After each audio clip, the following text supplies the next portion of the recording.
Andre Rosiade meninjau kembali progres pembangunan jalan tol, sekaligus memastikan uji coba operasional jalan tol Padang Sicincin sesuai dengan jadwal pada tanggal 15 Desember tahun 2024. Andre Rosiade menegaskan, rencana uji coba operasional jalan tol tersebut sudah on the track.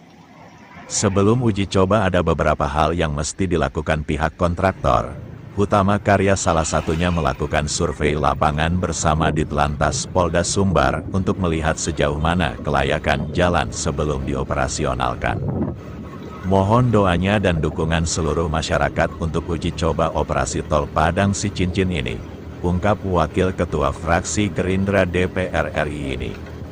Andre Rosiade berharap, tidak ada lagi kendala yang dapat menghambat uji coba pengoperasian jalan tol tersebut.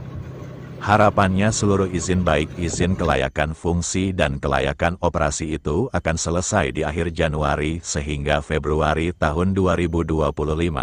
Setelah Februari pemerintah melalui presiden ataupun kementerian akan bisa meresmikan tol Padang Sicincin ini.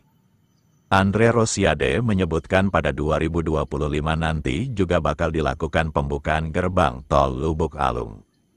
Sekarang gerbang itu di Padang dan Sicincin pada Oktober tahun 2025 gerbang tol di Lubuk Alung pun sudah bisa dioperasikan. Sambung Andre yang juga ditemani anggota DPRD Sumbar Ferry Mulyadi dan perwakilan dari Ditlantas Polda Sumbar AKP Roni S.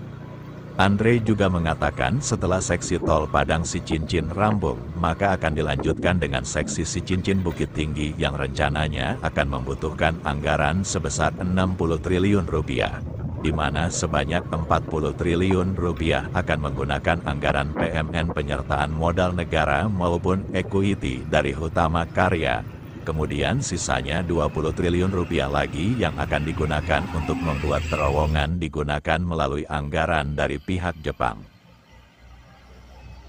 Tim Kaba Balai Gadang melaporkan dari Jalan Tol Padang Sicincin.